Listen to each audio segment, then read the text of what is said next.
एक गांव में सरला अपनी बेटी राधिका के साथ रहती थी। वह दोनों घर में अकेले ही रहते थे क्योंकि कुछ समय पहले सरला के हस्बैंड का देहांत हो गया था।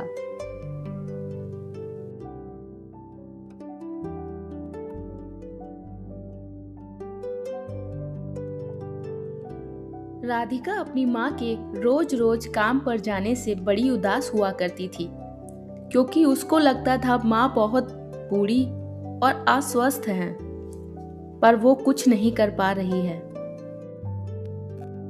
बेटा, उठ गई क्या? मैं काम पर जा रही हूँ। तुम अपना ध्यान रखना और कुछ बनाकर भी खा लेना। भूखे मत रहना। हो सकता है काम से आते हुए मुझे थोड़ा समय लग जाए, पर तुम घर में ही रहना। क्या माँ, फिर से लेट हो जाएगा? आप इतना काम क्यों करती हो? आपको पता है ना आपकी तबीयत खराब रहती है। फिर भी इतना काम मत करो माँ, मैं हूं ना आपकी मदद करने के लिए। हाँ बेटा, मैं जानती हूँ, पर तू क्या काम करेगी?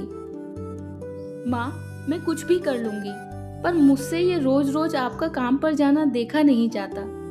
माँ, मेरी बात सुनो। आप अस्वस्थ हो और आपको आराम की जरूरत है। मैं हूं ना, मैं करती हूँ काम। आपने मेरा ख्याल अभी तक कितना रखा है, अब मुझे भी आपका ख्याल रखने दीजिए। कभी कभी तो ऐसा लगता है काश मैं लड़का होती।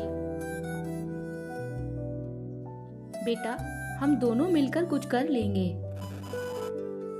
हम दोनों नहीं, मैं कुछ करूंगी और आप बस आराम करेंगी। बेटा, ऐसा मत बोल। लड़का लड़की कुछ नहीं होता। आजकल लड़कियां ही लड़कों से ज्यादा काम कर रही हैं और नाम भी रोशन कर रही हैं। अभी तू आराम कर और आगे चल। हमारे भगवान है ना, वो जरूर हमारी सहायता करेगा, हमारे लिए नए नए रास्ते भी लाएगा, पर तब तक हमें अब मेहनत करनी पड़ेगी।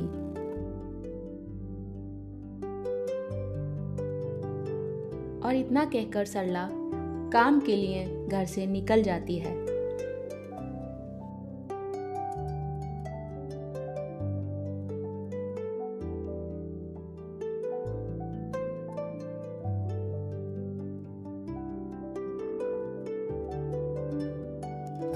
माँ तो काम पर चली जाती है, पर राधिका अभी भी वही सब सोचकर बहुत परेशान है और कुछ ना कुछ करने के बारे में सोचती ही जा रही है।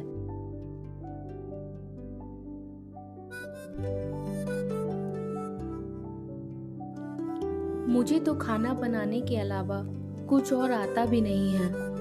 मैं क्या करूं जिससे माँ की हेल्प कर पाऊं?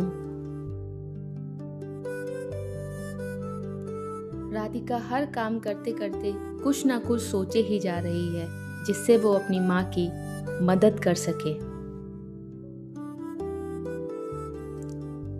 हाँ, याद आया।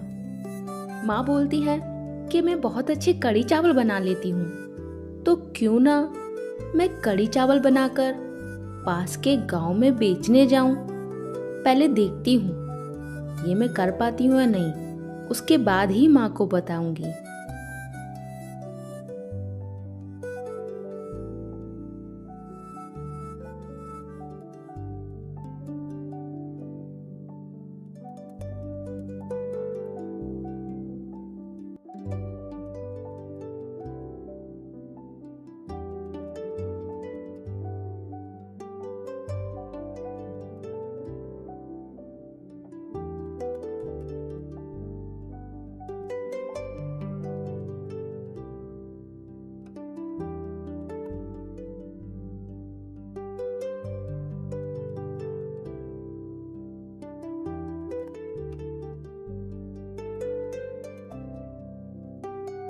तभी राधिका कढ़ी चावल बनाने की तैयारी में लग जाती है और बस मन ही मन ये सोचती रहती है कि काश मेरा ये आइडिया काम कर जाए और मैं अपनी माँ की थोड़ी मदद कर पाऊँ।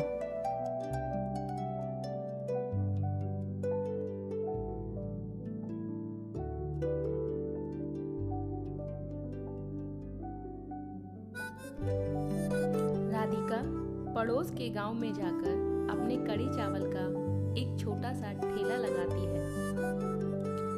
आओ, कड़ी चावल खा लो, कड़ी चावल खा लो, घर जैसा स्वाद, बहुत मज़ा, बहुत स्वादिष्ट, मैंने प्यार से बनाया है, सबका पेट भरेगा, आ जाओ।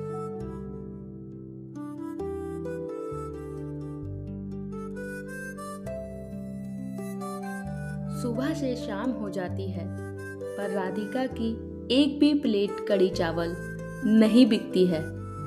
इससे राधिका बहुत मायूस हो जाती है और सोचने लगती है, मैं क्या करूं? मेरे तो कड़ी चावल भी कोई नहीं खा रहा है। मुझे इसके अलावा कुछ और आता भी नहीं है।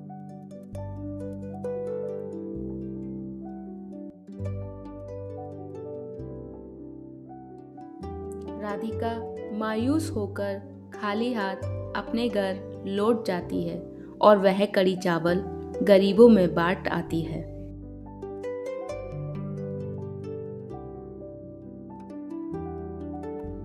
राधिका मायूस भरी अपने घर में ही बैठी है और बार बार बस यही सोचे जा रही है कि आखिर क्या कमी हो रही है, मेरे कड़ी चावल क्यों नहीं बिक पा रहे। तभी उसकी माँ काम से घर लौटती है।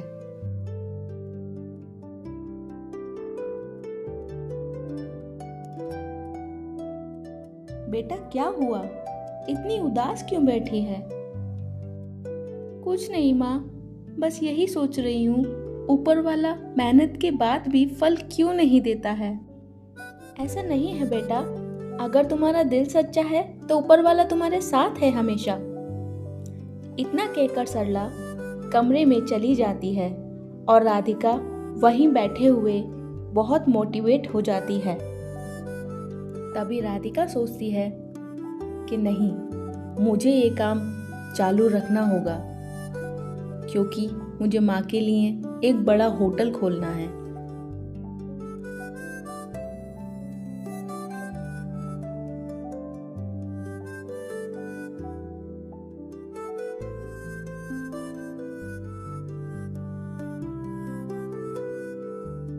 अगले दिन राधिका फिर से कड़ी चावल बनाकर बेचने के लिए तैयार करती है और उसमें इस बार एक नई उमंग और लहर है। जैसा कि सरला, उसकी माँ ने उसे समझाया था कि मेहनत करते रहो और फल की चिंता मत करो, हमेशा आपके साथ आपका भगवान है। बस यही सोच के साथ राधिका अपने काम में लगी हुई है।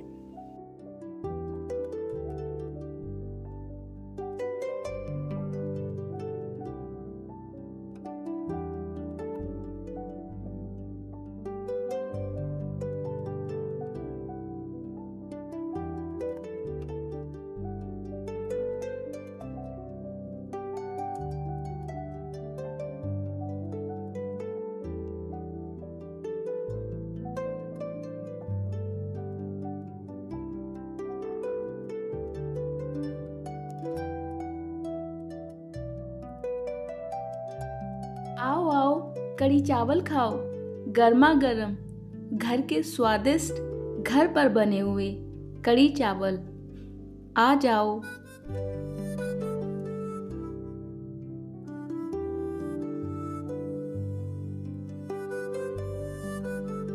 दोपहर हो चुकी है और रोज के जैसे ही आज भी राधिका की एक भी प्लेट कड़ी चावल नहीं बिकी है।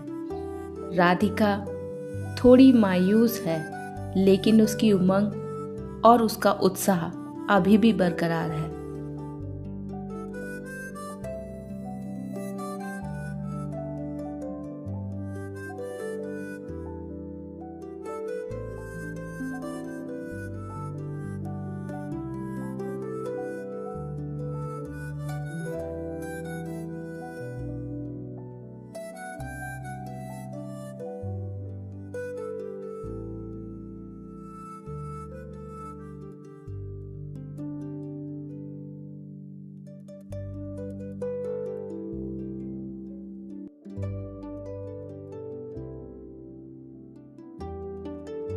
बेटा, कुछ खाने को मिलेगा क्या? 3 दिन से भूखा हूँ, कुछ नहीं खाया। तुम्हारे कढ़ी चावल की खुशबू मुझे यहाँ तक खींच लाई। जेब में पैसे नहीं हैं। एक प्लेट कढ़ी चावल खिला दो। भगवान तुम्हें हमेशा खुश रखेगा बेटा। अरे बाबा, कैसी बातें कर रहे हो? आपको जितना कढ़ी चावल खाना है आप उतना कढ़ी चावल खाइए। मैं अभी आपके लिए एक प्लेट कढ़ी चावल की लगा देती हूँ।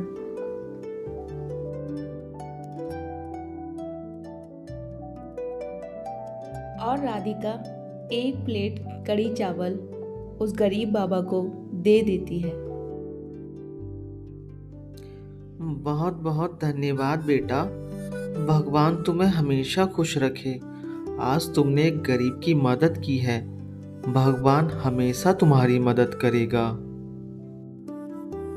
और कुछ देर बाद ही राधिका के ठेले पर लोगों की भीड़ जमा होने लग जाती है। अरे भाई, एक प्लेट कढ़ी चावल हमें भी खिलाओ। क्या खुशबू आ रही है तुम्हारे कढ़ी चावल में से।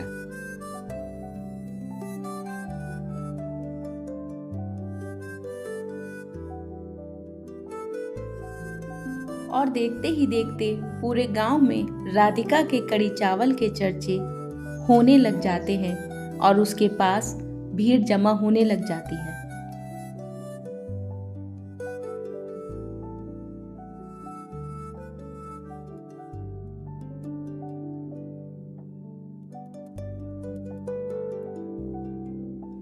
अरे वाह, आज तो कढ़ी चावल सारे ही बिक गए। बाबा की दुआ ने काम कर दिया। मैं बहुत खुश हूँ।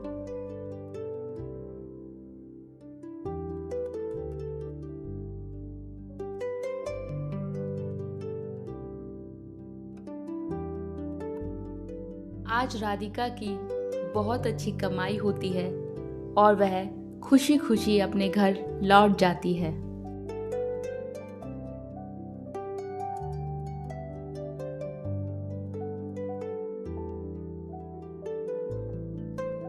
अब राधिका रोज उसी उमंग और उत्साह के साथ रोज कढ़ी चावल प्रिपेयर करती है और उसे बेचने के लिए पास के ही गांव में लेकर जाती है।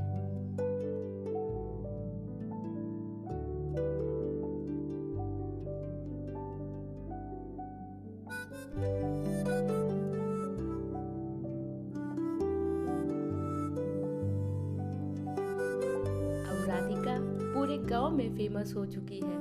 अब उसे लोग कढ़ी चावल वाली के नाम से जानते हैं और उसके कढ़ी चावल का भरपूर आनंद लेते हैं। कोई एक प्लेट और कोई तो 2 प्लेट भी खाकर जाता है। अरे वाह बेटा वाह, क्या कढ़ी चावल बनाती हो तुम। एक मेरी बीवी है, आज तक उससे दाल चावल ही बनाने नहीं आए। अब तो मैं रोज तुम्हारे ठेले पर ही कढ़ी चावल खाने आऊंगा। हाँ।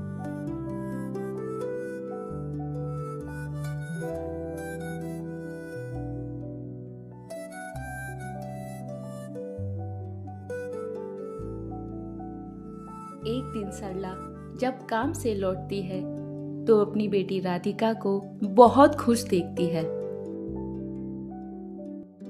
क्या बात है बेटा, आज बड़ी खुश लग रही है। मुझे भी बताओ। अरे हाँ माँ, मैं आप ही का इंतजार कर रही थी। मुझे आपको कुछ दिखाना है। और हाँ, आपको अब काम पर जाने की बिल्कुल जरूरत नहीं है। आप बस आराम करेंगी।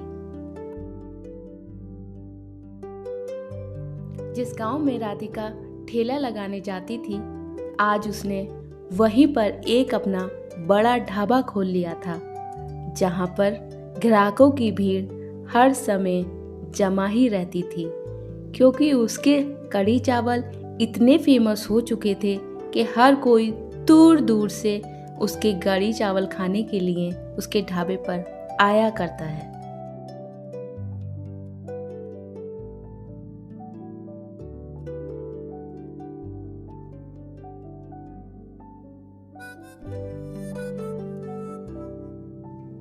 राधिका अपनी माँ को अपने ढाबे पर लेकर आती है। देखो माँ, ये अपना ढाबा है। अब से आपको कहीं भी और काम पर जाने की जरूरत नहीं है। आप बस यहाँ बैठकर अब पैसे गिनना। अब हम बहुत खुश रहेंगे। अब हमें कोई नहीं रोक सकता आगे बढ़ने से। फिर राधिका और सरला की जिंदगी खुशियों से भर गई।